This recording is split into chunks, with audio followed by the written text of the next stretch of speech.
Now, the greatest radio shows of all time.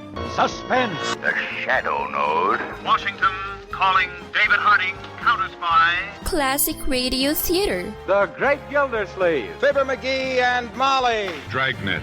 Gunsmoke. The Lone Ranger. Now, step back into a time machine with your host, Wyatt Cox. Good evening, friends of the Inner Sanctum.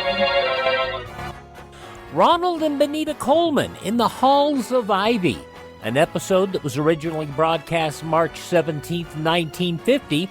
Ivy College seems to have some dirty politics creeping in. Let's see how Dr. and Mrs. Hall deal with that.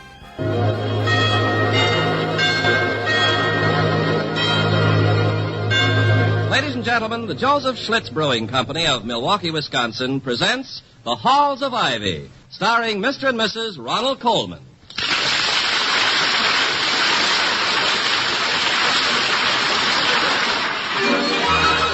I was curious. I tasted it. Now I know why Schlitz is the beer that made Milwaukee famous. If you like good beer, you'll find it pays to be curious and learn about Schlitz for yourself. And now, The Halls of Ivy.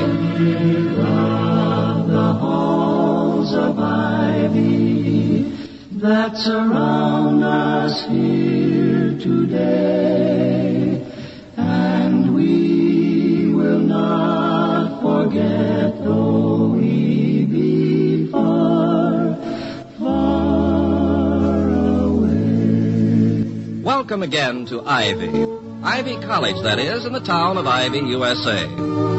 Today is the windiest day of the windiest month of the year here at Ivy. It's also the day chosen by the members of Ivy's Board of Governors for their quarterly meeting. Let those who will make the most of this coincidence. Ivy's president, Dr. William Todhunter Hall, is out walking this afternoon with his wife, the former Victoria Cromwell of the English musical comedy stage. As they round the corner of the library, Mrs. Hall says, "There's Mr. Wellman." Where? Over there, heading this way. Oh, yes. That's really a remarkable strut he has. It is, isn't it? Yeah, look at him, look. He's marching four abreast all by himself. I sometimes wonder, Victoria, if we're not a bit too hostile toward Mr. Wellman. You know, there's much to be said in his favor. He began life as a poor boy and pulled himself up by his own bootstraps. He's now a power in the canned soup business and chairman of our Board of Governors. You've got to hand it to him. I know. If you don't, he just reaches out and grabs it anyway. He seems to be smiling. A beastly little smile. Like the canary who swallowed the cat.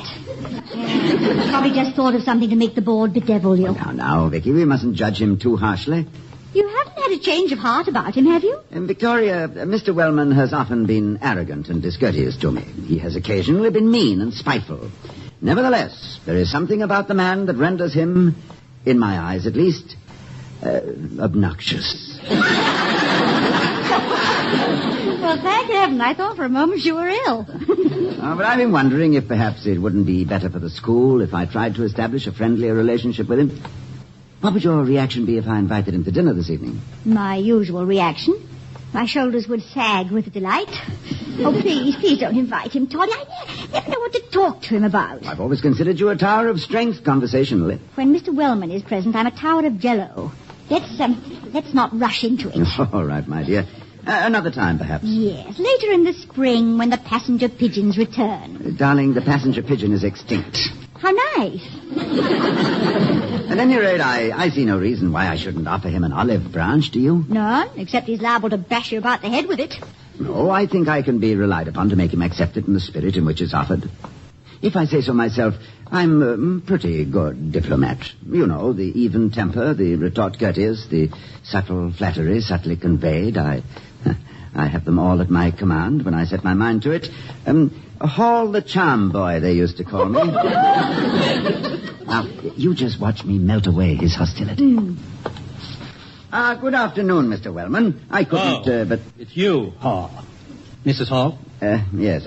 As I watched you coming toward us, I couldn't help thinking that much of your success must be due to the resoluteness so apparent in your walk, with which you approach any task, even an ordinary meeting of the board. This isn't going to be an ordinary meeting, if I can help it. Far from it. Have you seen today's newspaper? No, I haven't. Here, read that. Read that. Oh, I see. You're going to liven it up a bit, are you?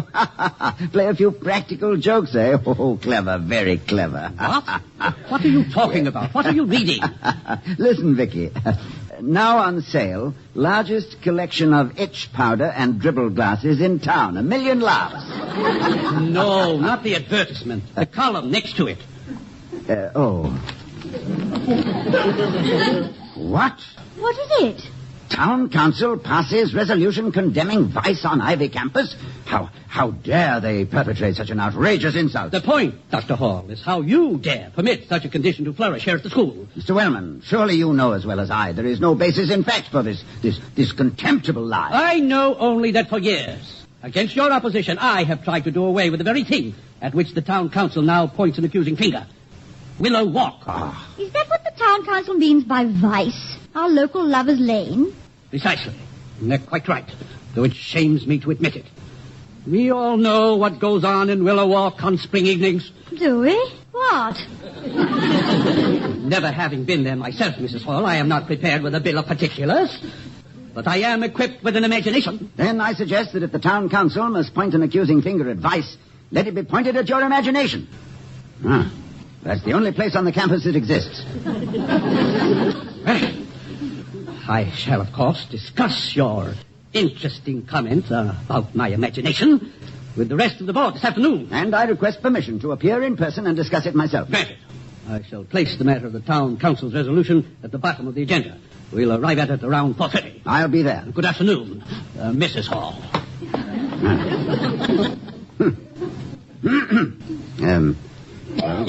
Where were we? What were we talking about before this happened?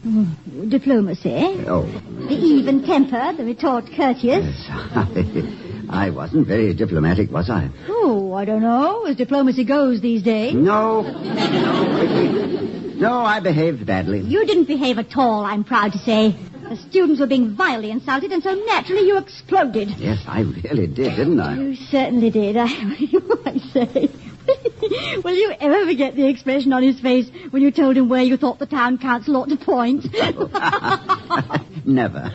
The memory of it will make me the jolliest ex-college president on the breadline. Oh, dear. I'll bet Wellman will work the board into a frenzy over this. Yes, unless I apologize. No, under the circumstances, I think bread is far more palatable than humble pie. What the devil provoked the town council to issue such a blast? So completely without foundation. I know that enmity between the town and the gown is proverbial in academic history, but... Hello, Victoria. Oh, hello, Pauline. Oh, Good afternoon, Dr. Hall. Good afternoon. Would you like a lift? My car's right over there. No, thank you, Professor Larson. We're out for a stroll. Oh, you're dressed to the nines, Pauline. I never saw you look lovelier. Are you going on a date? Oh, no. I'm on my way to a council meeting at Town Hall. Do you think I look attractive enough to hold the councilman's attention for 5 minutes? That's all the time they've allotted me to speak against a bill they're considering. I think they'd be only too happy to spend 5 minutes just looking at you. Why, thank you, dear.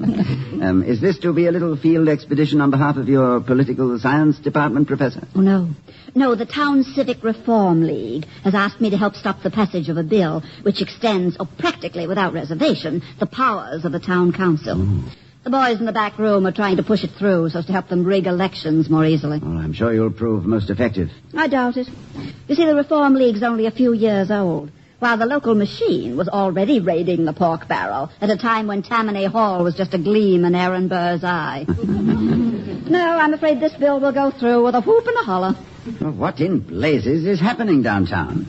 Yesterday, a baseless accusation of vice on the campus. Today, a crooked bill? Well, the machine has recently been taken over by P.T. Grainger, the honest brakeman. And he... The honest brakeman? Uh-huh. That's what the newspaper boys call him. Due to the fact that he once spent 8 years working in the freight yards and never stole a locomotive.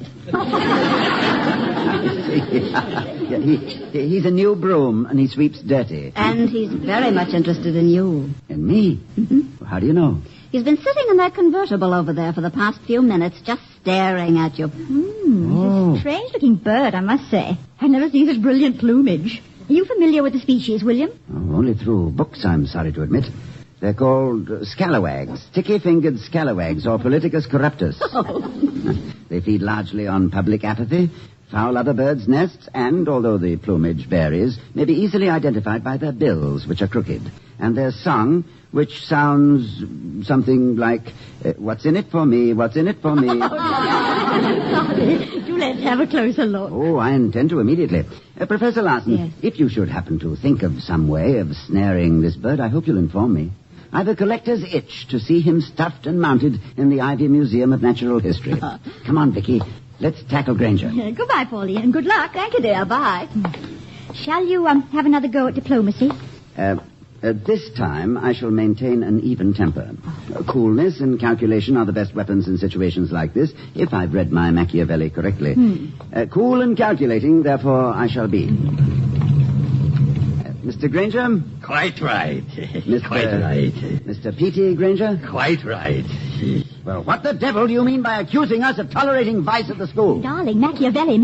How dare you vilify us? How dare you besmirch us? Go ahead, Doc. Let it out. Only natural considering. Quite right. I demand an explanation. Sure you do. Knew you would. Quite right. I suggest some other phrase, entirely correct or indubitably true. You needle easy, Mrs. Hall.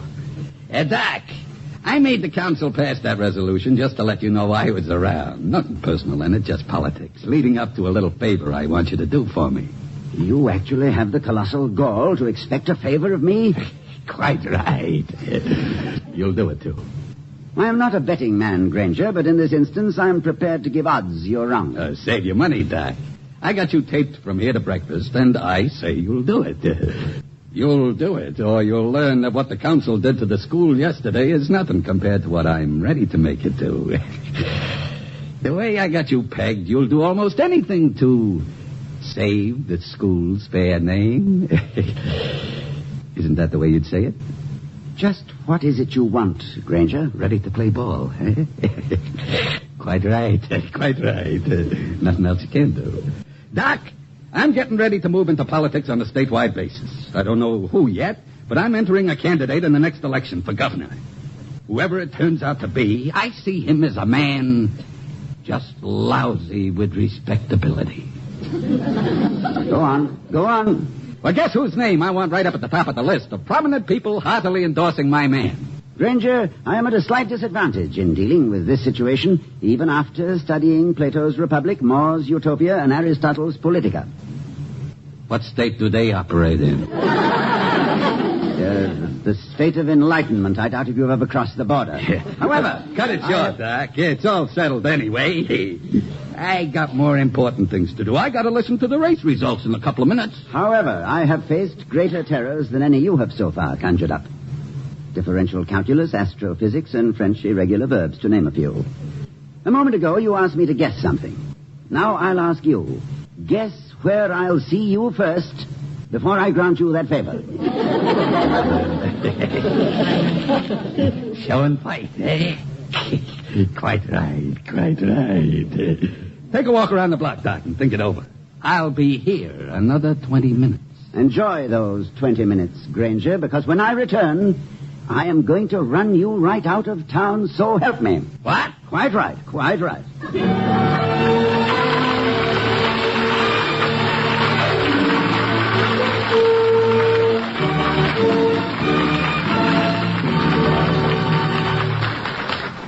From March 17th, 1950, the Halls of Ivy here on Classic Radio Theater with Wyatt Cox. You're listening to Classic Radio Theater with Wyatt Cox. Now more of the Halls of Ivy, starring Mr. and Mrs. Ronald Coleman, March 17th, 1950. Dirty Politics at Ivy College.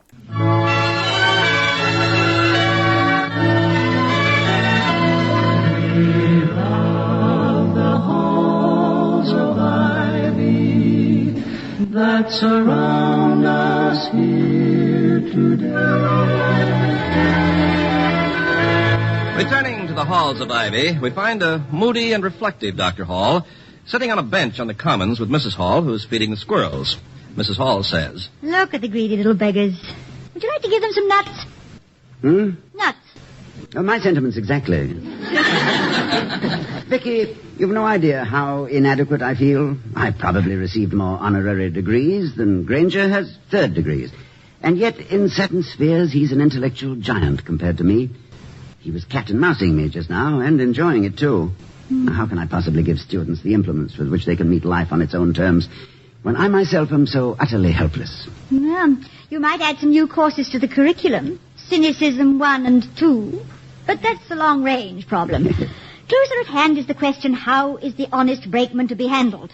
And let's not try to be diplomatic about it. Oh, I agree. This calls for knuckle dusters rather than kid gloves. What else? As I see it, the only thing Grainger has that I lack is the control of 1 to 2,000 votes.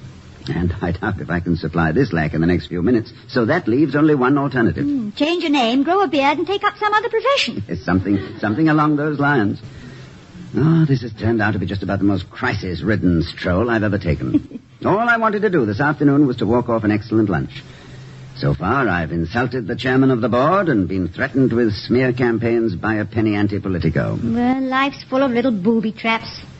Do you remember our reception at the Red Lion Inn at Marlow, that last weekend in England? Oh, don't I? Now there was an infuriating quarter of an hour. Remember that wild dash to the railroad station? Yeah. After the last show? The bumpy train rides? No taxi to meet us when we arrived at 2 in the morning? Yeah, and a 1-mile hike to the inn in the rain, with you staggering under all that luggage. Yes. And not a soul awake at the hotel to take care of us when we got there. Oh, I'll never forget it, never. Where is everyone? Oh, the place is absolutely deserted. Oh, Vicky, now, don't tell me you've caught cold. Oh, no, I haven't. At least, I hope not. Sit here, darling. Sit here near the fire. I'll poke it up a bit. Well, I'll see if there's a note for us on the desk. I told the landlord when I telephoned that we were rather late getting here. He assured me someone would wait up for us. Well, look. There's a box with my name on it. Is there? Well, open it, darling. Look, bring it over here and sit down. There. Now give me your foot. I want to get those wet shoes off. Yeah. What's in it? It's a sack of flour. What on earth? Oh, good Lord. I told the landlord I wanted some flowers for you. Flowers. You idiots. I'm sorry, darling. Well, please don't be. It was very sweet of you to have thought of it at all. I know much good it did.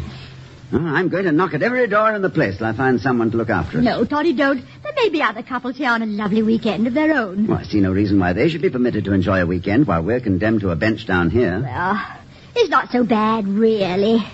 Seems to be very soft wood. Oh, you're an angel, Vicky. Always making the best of everything. Sit down here. All right. Whoops, this is not softwood. Put your arms round me. I feel better already.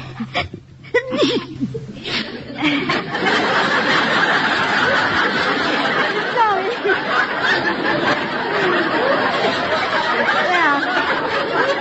Well, it's too bad, isn't it? I'm sorry. Did I forestall a kiss? Oh, never mind, darling. I've plenty more. Look,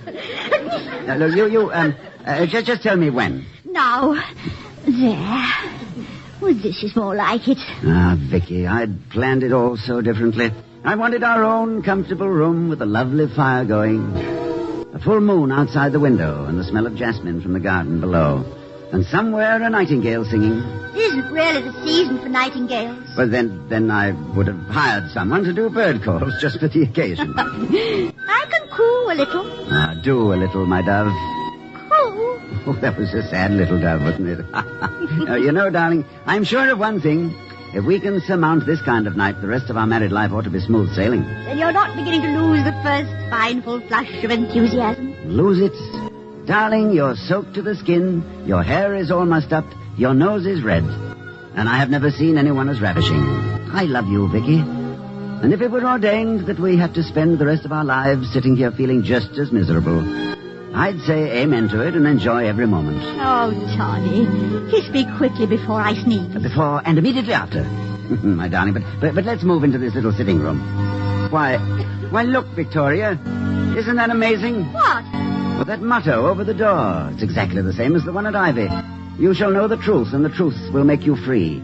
I know, Toddy. It's always been there. Oh, no, my dear, you don't understand. You've never seen it. It's over the library door at Ivy College in America. Well, of course it is. I'm sitting right here looking at it. Come back, Toddy, wherever you are. Come back? Looking at it?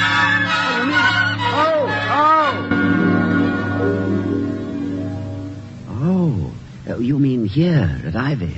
I do wish I could go with you when you set sail into space like that. Oh, you do go with me, Vicky. Do you think I'd leave my first mate behind? Oh, that was charming. But I think we'd better head for home if you're going to upset Mr. Grainger's wild and woolly plans. Wait a moment. Wait. I've just had an inspiration, Vicky. What? Seeing the library gave it to me. Let's go in. Whatever for? Well, in this library since 1640 has reposed the original charter of Ivy Township. As Dr. Hall found a loophole, March 17th, 1950, the Halls of Ivy on Classic Radio Theater with Wyatt Cox. The conclusion follows these important words from your favorite station.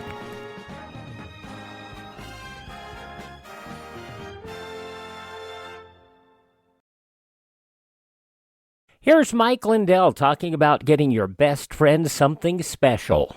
And Mike, you've done it again. You've brought us an amazing line of dog beds. This has been a long time coming. It starts with the same patented fill for your dogs now as we do my pillow. I wanted everything covered in sizes from your largest dog to your smallest dog. You can throw them in the washer and dryer. The dogs love it. They asked, and here they are. This is why you get the dog bed. This is the main reason. The dogs love it. And you've got that 10-year warranty, right? I can do it because the dogs love it. They don't want to wreck their bed. And you can get these MyPillow dog beds at a price lower than the big box stores, as low as $19.95. Call 1-800-928-4715, 1-800-928-4715, or go to mypillow.com/pet and use my promo code Wyatt. Treat your best friend to a MyPillow dog bed, mypillow.com/pet. Promo code Wyatt.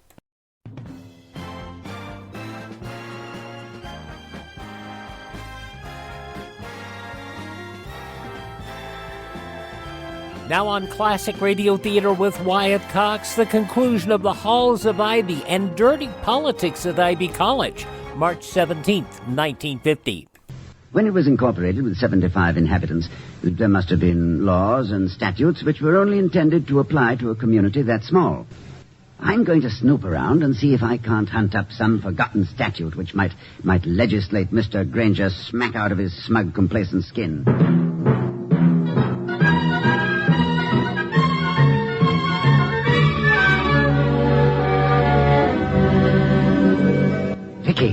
Vicky, I've got it. Tell. Well, in 1757, when Ivy's population had swollen to 93 persons, the city fathers passed a law extending the vote on local affairs to anyone of voting age who had resided in the town for a minimum period of 3 months. No, you've lost me, my darling. I haven't got the faintest idea what you're talking about. Don't you realize that 1,500 Ivy students of voting age reside in this town for 9 months every year? Doesn't that mean anything to you? Well, it makes for a very attractive campus. Yeah, but more attractive than you think. 1,500 votes will swing the entire balance of power in this town. Toddy, how wonderful! Why, this makes you a more powerful politico than Grainger ever was. Of course it does. And when I explain the situation to the students, I'm sure they'll see eye to eye with me. They'll go to the polls in droves. You know, if it hadn't been for Professor Larson, I never would have thought to look up the law. Remind me, Vicky, to call her as soon as she returns from the meeting. I'm going to increase the budget for the political science department. Come along, Victoria. I'm ready for Mr. Grainger.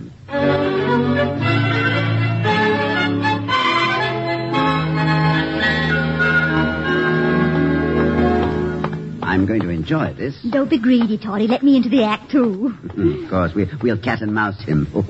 Just watch Boss Hall in action. Be quiet, dear. He'll hear you. You're right on the nose, Doc. Here, I was just about to turn on the ignition. What's so funny? Oh, yeah, I said, what's so funny? You don't understand what's happening, and you're curious, aren't you? Yeah, quite right. Well, don't make me mad, Doc. I asked you a question. I expect an answer. Sure you do. You would. Quite right.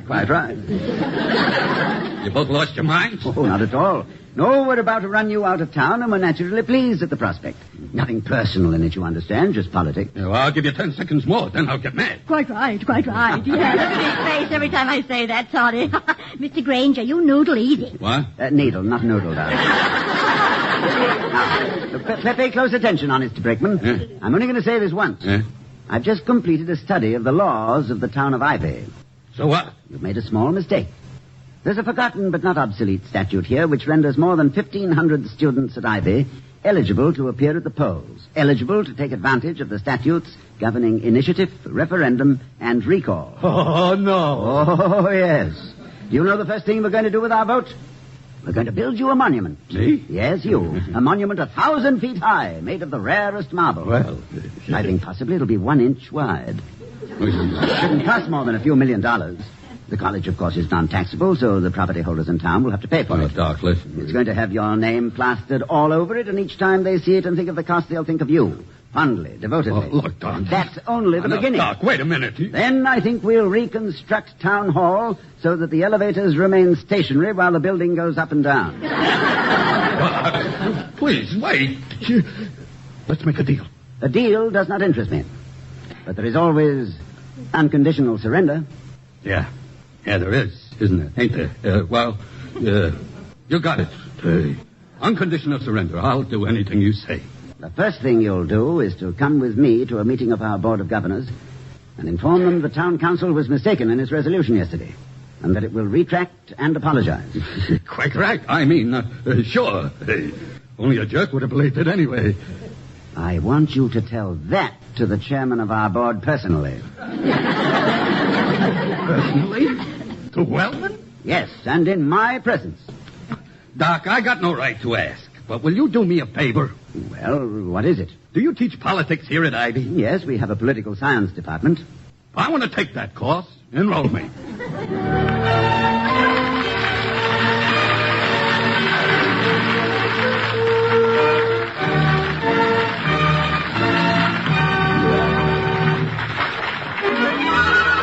I was curious. I tasted it. Now I know why Schlitz is the beer that made Milwaukee famous. Now, here again are Mr. and Mrs. Ronald Coleman. Well, it's late, Toddy. Time to close up. Have you finished whatever it is that you're writing? All but the last line, Vicky. It's a limerick. Perhaps I can help. How does it go? A guileless old fellow named Hall, on finding his back to the wall, like Machiavelli, he managed so well he... could hardly be lived with at all. Very good, Mike. But seriously, I think you handled the case of the honest brakeman very well. I don't know. I'm afraid I slipped up on the retort courteous. You went even one better, Toddy. You gave them the reproof valiant. Well, so long as it wasn't the reply churlish, my dear. Good night, everyone. Good night.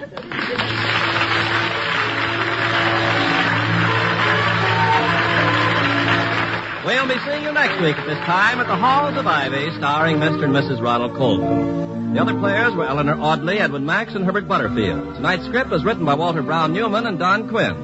Our music was composed and conducted by Henry Russell. The Halls of Ivy was created by Don Quinn, directed by Nat Wolfe, and presented by the Joseph Schlitz Brewing Company of Milwaukee, Wisconsin. Ken Carpenter speaking. Oh, we love the halls of ivy that surround us here today, and we will not forget, though we be far, far away. March 17th, 1950, the Halls of Ivy here on Classic Radio Theater with Wyatt Cox. Our thanks to Ted at RadioMemories.com for supplying us all these great Lum-and-Abner episodes that we've been running to you, bringing you. And we continue with whatever is going on at radio station VPR, the voice of Pine Ridge. This episode of the program, March 17th, 1953. And did Lum really marry Cedric to the Widder Abernathy? Granny's, Abner, I believe that's our ring. I dog it, Lum. I believe you're right. Now, see. Hello, jot 'em down, store. This is Lum and Abner.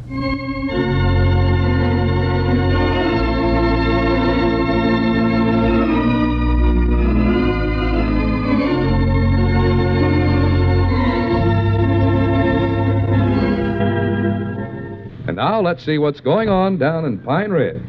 Hello, folks. This is Dick Huddleston with one for the books. Yesterday, Lum was to be married to the Widder Abernathy on Mose Moot's Pine Ridge Princess program. But the preacher never showed up for the rehearsal, so Lum read the preacher's lines and Cedric substituted for the groom. After the wedding rehearsal, Lum suddenly realized that as Justice of the Peace, he had actually married Cedric to the widder. I ain't sure it's legal, but Lum is sticking to it, in spite of the reaction he's getting from Cedric's papa over the phone right now. Well, stop worrying, Caleb. This is going to turn out all right. Well, now, don't blame me. I never married your son off to the widder on purpose. Oh, that Lum's into it. But, Caleb, we can get Cedric out of this all right. You better. Caleb will take an anvil to you. Well, it'll take a couple of days. All that red tape, you know. Well, all we have to do is have the wedding null and avoided. Why, sure we can. You hope? Well, all we got to do is say that Cedric's underage and you never give your permission. Cedric never give his, neither. Why, sure, I'll handle it. I'm Justice of the Peace, ain't I? Well, like I say, it'll take about 2 or 3 days to run through all that red tape. Well, don't worry, Caleb. I'll do it. Sure. All right.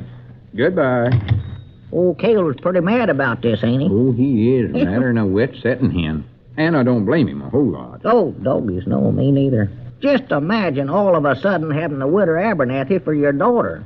And all them young'uns of hers for grandchildren. I believe if I was Caleb, I'd suicide myself. And to hear him talk, you'd have thought I married Cedric to the widder on purpose. Well, didn't you? Abner, how many times do I have to tell you I never? Well, it sure looked like it to me, Lum. You was trying to study up some way to keep from marrying the widder yourself, and the only way you could figure out how to do it was to marry her to somebody else. Abner, that's the terriblest thing you've ever accused me of. Well, You was right there and saw what happened. The preacher couldn't get there for the rehearsal of the broadcast, so I had to read his lines, and that meant that somebody had to read my lines. And if you recollect, it was you that suggested Cedric. Doggy, that's right, ain't it? I plumb forgot about that. Why, sure. I never realized till after we'd read the wedding ceremony just what we'd done. And then, of course, it was too late. Well, Lum, after you saw what you'd done, why couldn't you have called it off right then and there? Well, you heard me tell Caleb that all that red tape you had to go through takes a couple of days, didn't you? Yeah, but just what is all that red tape you keep talking about? Well, well, I reckon I might as well let you in on a little secret, Abner. Well, tell me something. I'd love to know what's going on around here. Well, if you want to know the honest truth, they ain't married at all. They ain't? Well, of course not. Well, they said all the I-do's and all that stuff. Yeah, but they never had no marriage license. Huh? You gotta have one of them to make it official. Well, I'll be a polka-dotted possum. I'd plumb forgot about that. Well, here, let me call them up and tell them the good news. No, don't do that, Abner. You stay away from that phone now. Well, Lum, it'll get you out all this hot water you're in. Caleb Weehunt's just about ready to bounce an anvil off your head for getting Cedric married. And the Widder Abernathy's fit to be tied over losing out on you. And Cedric sure ain't happy about it. Moe's Moots is burned up because we had to cancel his Pine Ridge Princess program. I know all that, but whatever we do, we can't let the widder know she ain't married till midnight tomorrow night. Midnight tomorrow? See, that's when the deal on the Pine Ridge Princess show will be up. Oh. If I can just get by to Lynn, I won't have to marry the widder. That's according to the rules of the program, you know. Mm-hmm. The rules say we have to give her her wish in 10 days, and the 10 days will be up tomorrow night at midnight. Oh, so you did plan this whole thing? No, I never, Abner. Honest, I never. It just come to me after it was done. And whatever you do, don't let the widder find out about not having no license, or I'll be a goner for sure. Well, what if she thinks of it herself? She's been married before, you know, Lum. She knows about getting a wedding license and such as that. Well, that's the chance I'm taking. I'm just hoping she's so mad about this whole deal that she won't recollect about the license. Well, now, what about Cedric? Ain't you going to tell him neither? Oh, I'd like to, the worst way, but I'm just afeard that he'll blab it all over town, and then the widder will find out. And in the meantime, he's over at his house trying to figure out what's happened. Poor boy. Well, it's just till tomorrow night, and then I'll tell him, and everybody will be happy. Yeah, everybody except the widder. Well, I don't care about her. All I'm interested in is keeping from becoming Mr. Abernathy. And after all the suffering she's caused me, it ain't going to hurt her none to worry about this for a few days. No, I reckon not. Our biggest worry right now is keeping Moe's Moots for a sponsor. It is, huh? Oh, sure. Ain't no use to have this radio station if we ain't going to have no programs, and we can't have no programs unless we have a sponsor. No, you're right about that. No. Fact is, I ought to get down to the barber shop right now and have a little talk with Mose. Well, does Mose still want to counsel on account of not broadcasting the wedding yesterday? Oh, yeah. Of course he does. But I think I can change his mind. He can, huh? Yeah, you watch the store for a while, Abner. I won't be gone long, I don't think. Well, now, what'll I tell the Widder and Kayla Weehunt and all them people keep calling up here? Just tell them you don't know nothing, which will they- be the truth. They won't believe that long. Well, tell them all you know is that I'm working on it just as hard as I can, trying to get everything straightened out. I'll be back directly. I'll see you later. Yeah, all right. Hey, wait a minute. There comes the Widder now, Lum. Maybe she wants to see you. Oh, for the land's sakes, don't let her see me. Let me hide Summers. She's the one person I don't want to run up against right now. I'll go back in the feed room. Oh, wait a minute. Hold on. She's stopping across the street there talking to somebody. Good. Charlie Redfield, I believe. Yeah, that's it. Charlie Redfield. Granny's, and to think I almost had Charlie talked into marrying the Widder the other day instead of me. Yeah. Then poor Cedric had to go and ruin the whole thing. Just 'cause he thought you was actual crazy about the Widder. Yeah, that weren't Cedric's fault, though, Abner. He thought I meant it when I said I was crazy about the Widder. Yeah. Is she still talking to Charlie? Yeah. Lip of hers flapping like a shutter in a cyclone. Uh-oh, wait a minute. There comes Cedric down the street heading this way. Look, he's crossing over this side of the street. Reckon he don't want to meet his bride face to face. Yeah, well, that ain't the whole thing. His papa threatened to throw him out of the house if he even speaks to the Widder. He did? Yeah, well, it'll all be cleared up in a day or two, thank goodness. Yeah. You know, I think the one that hates this worse than anybody is Cedric's mama. She always did hate and despise the Widder. So you can just imagine how she's feeling having her for a daughter-in-law. Oh, yeah, I know. And the Widder ain't very happy about having a mom-in-law that's younger than she is, neither. No, I guess not. Oh, no. Well, of course, Abner, I told you they ain't actual married, so quit feeling sorry for everybody. Except me. I'm the one that's got to be careful. Is she still beating her gums over there? Oh, yeah, still going strong. Look at her head bob up and down. You know, I think this is all pretty comical at that, Lum. Comical? Why, sure. No, it would be funny if they actually was married. Can't you just see Miss Abernathy getting her husband, Cedric, ready to go to the third reader every morning? Oh, yeah, it would be kind of funny, wouldn't it? She could go down to Luke Spears with him to play the pinball machine. And evenings he could sit around the parlor blowing his bird whistle. And think how tired she'd get of eating peanut butter sandwiches, chunk style. Oh, yeah, that Cedric loves them. Oh, I'm ashamed of myself to laugh, but I just can't help it, looks like. And just think all 9 of them young'uns are her sitting on Cedric's lap. Him reading a bedtime story to them.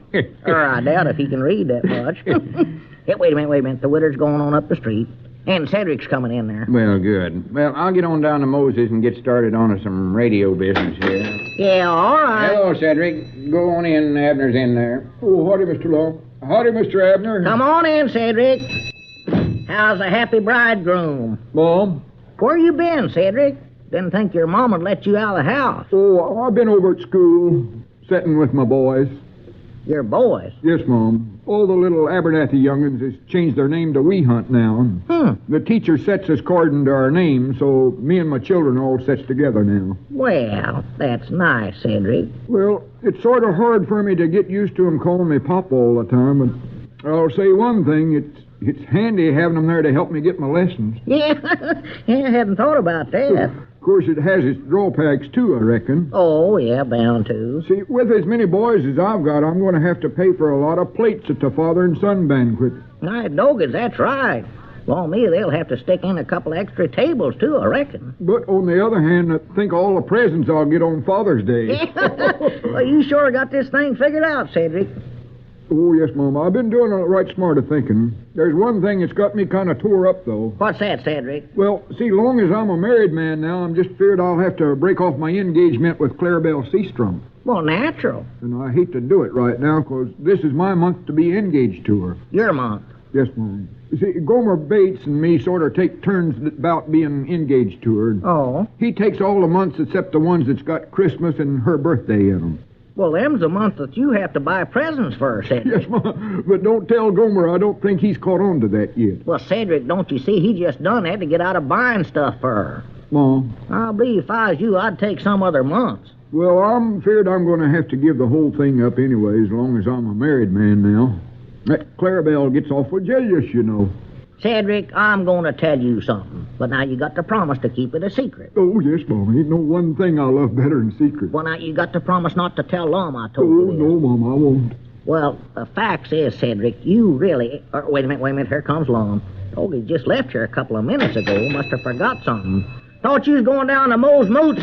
Yeah, I was, but I just heard something that's way on more importance than Moe's Moots. Huh? I just bumped into Charlie Redfield, and he said the widder was just telling him she's having a lawyer come out here from the county seat tomorrow. A lawyer? Yes, sir. And the first thing he'll ask her is where's the marriage license. And then she'll recollect there weren't none, and that'll leave her free to marry me tomorrow. Oh, my goodness sakes alive. Abner, I don't know how we're going to do it, but grannies, we've got to study up some way to keep that lawyer from ever talking to the widder. Leastways, not until after midnight tomorrow night.